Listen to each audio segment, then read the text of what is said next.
एक कहानी।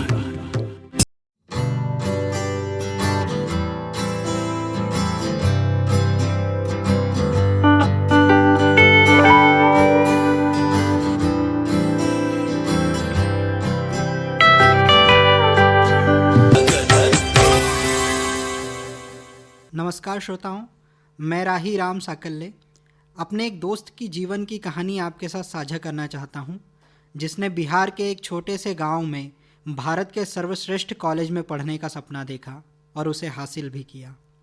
इस कहानी का शीर्षक है मिथिलेश। जो नाम इस कहानी का शीर्षक है वही इस कहानी का मुख्य किरदार भी है। मिथिलेश का जन्म 25 जनवरी सन 2000 में बरेल जिला सुपौल में हुआ। श्रीमान पृथ्वी शाह और श्रीमती सुगिया देवी की चौथी संतान के रूप में।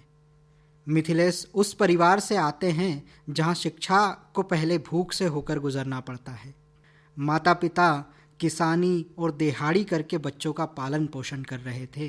इसके बावजूद उन्होंने बच्चों को शिक्षा के लिए प्रेरित किया और स्कूल में दाखिला करवाया।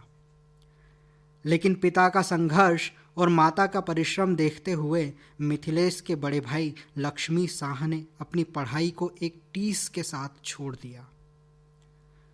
मिथिलेश अब भी पढ़ाई में लगन के साथ लगे हुए थे। 60% के साथ 10वीं में उत्तीर्ण हुए और अथक प्रयास के बाद 56% के साथ 12वीं पास की। मिथिलेश को हमेशा से मार्गदर्शन की लालसा रही, लेकिन स्कूल के दौरान उसे कभी भी मार्गदर्शन नहीं मिल पाया। 12वीं के बाद गांव से 18 किलोमीटर दूर ग्रेजुएशन के लिए मिथिलेश सहरसा आया, जहां उसकी मुलाकात अपने ही कॉलेज के एक सीनियर से हुई। वो NIT से MCA करने के लिए इंदौर से नीमसेट की तैयारी कर रहा था। उसने मिथिलेश को बताया कि कैसे तुम भी MCA कर सकते हो NIT कॉलेज से। मिथिलेश के मन में जिज्ञासा जागी। उसने और भी सवाल किए, पूछा कैसे होगी तैयारी, कहाँ से करनी होगी, कितनी मेहनत करनी होगी। उसने सब कुछ जाना, साथ ही उस कोचिंग की फ़ीस भी।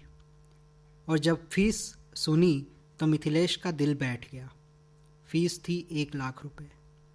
कहाँ से आएंगे इतने पैसे? कैसे जमा करूँगा? कैसे इंदौर में रहूँगा? कैसे जाऊँगा? ये सब कुछ सुनकर उसका दिल बैठ गया। लेकिन जिज्ञासा इतनी प्रबल थी कि रहा नहीं गया और भाई को जाकर पूरी कहानी सुना दी। तो भाई का जवाब था, हम ज़मीन बेचकर पैसे ले आएंगे, लेकिन तुम जाओ और तैयारी करो खूब अच्छे से।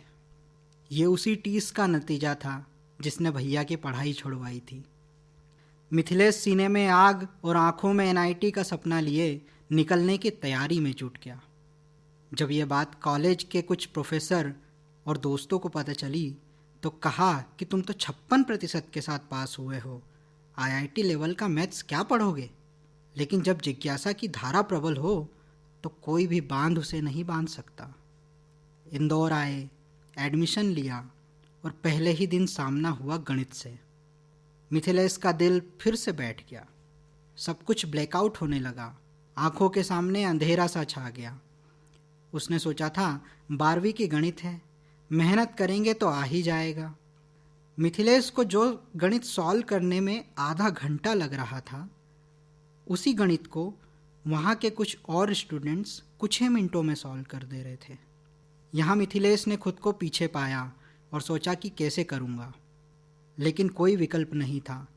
ज़मीन बिक चुकी थी और मिथिलेश ने फीस भर दी थी। कुछ ही महीने हुए थे कि फिर से लॉकडाउन की घोषणा होती है। अब से क्लासेस ऑनलाइन होनी थी और बाहर के बच्चों को हिदायत थी कि अपने अपने घर चले जाएं, लेकिन मिथिलेश के पास यह विकल्प नहीं था, क्योंकि गांव से क्लासेस करना लगभग असंभव था। तो मिथिलेश लॉकडाउन में भी इंदौर में ही डटे रहे। वो कहते हैं ना, लोहे को जितना तपाया जाए उतना ही मजबूत बनता है। मिथिलेश के साथ भी कुछ ऐसा ही था। पहले तो वीकली टेस्ट में 500 बच्चों में से 400 के पार रैंक आती थी। फिर हौसला नहीं खोया और लगे रहे। धीरे धीरे 300 में आए। परिवार के भरोसे और भाई ने कभी निराश नहीं होने दिया। मेरे लिए ये लड़ाई आत्मसम्मान और पूरे समाज से थी। मिथिलेश बताते हैं कि परिवार के ऊपर पहले ही बहनों की शादी का कर्ज था और ऊपर से मेरे लिए ज़मीन बेच दी तो हमें किसी भी तरह से NIT तक पहुंचना ही था। अब लॉकडाउन में सख्ती बढ़ने लगी, जिसके कारण मजबूरन मिथिलेश को गांव जाना पड़ा। वह अपनी कॉलेज के हॉस्टल में ही ठहर गया। एक वक्त था जब मिथिलेश दिन भर में 50 बार अपने कमरे से बाहर निकलता था और अब सिर्फ 1 या 2 बार। इसी परिवर्तन के चलते अब मिथिलेश की रैंक टॉप 100 में आने लगी। लेकिन मंजिल अब भी दूर थी। कंपटीशन पूरे भारत के बच्चों से था, ना कि सिर्फ कोचिंग के। मिथिलेश 14 से 15 घंटे रोजाना पढ़ता था।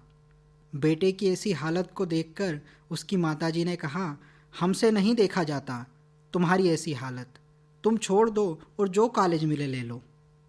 लेकिन माताजी की ये बातें आग में कुछ पानी की बूंदों की तरह वाष्पित होकर उड़ गई। लॉकडाउन खत्म हुआ और फिर से क्लासेस फिजिकल मोड में लगने लगी। क्लासेस पूरे 14 घंटे की होती थी। मिथिलेश जिसका आदी था। अब एग्ज़ाम का समय भी नज़दीक था। मिथिलेश के पास भरपूर मार्गदर्शन था, बस बारी थी तो अब खुद को साबित करने की। मिथिलेश के साथ कुल 13 बच्चे बिहार से आए थे। रिजल्ट आया। खुद को कमरे में बंद करके बैठे मिथिलेश का रोल नंबर दोस्तों ने कंप्यूटर में डाला और देखा कि ऑल इंडिया रैंक थी 49। यानी NIT ही नहीं, देश के सर्वश्रेष्ठ NIT में मिथिलेश पहुंच चुका था। ये उसी लड़के की रैंक थी जिसे कमज़ोर कहा गया था। तुमसे क्या होगा IIT का मैथ्स, तुम कैसे निकालोगे, ये भी उसी लड़के से कहा गया था। ये सब कुछ संभव हुआ तो केवल आत्मबल और परिवार की लगन से। हमारी पूर्व शिक्षा कैसी भी हो, कितने भी प्रतिशत रहे हो, लेकिन ये नहीं बताती है कि हम कितने काबिल हैं। कड़ी मेहनत और लगन से हर काम संभव है। डर केवल तभी तक है जब तक कि हम मैदान में नहीं उतरते। और वो कहते हैं ना कि परों को खोल ज़माना उड़ान देखता है, ज़मीं पे बैठ के क्या आसमान देखता है। शकील आज़मी साहब का शेर है। धन्यवाद।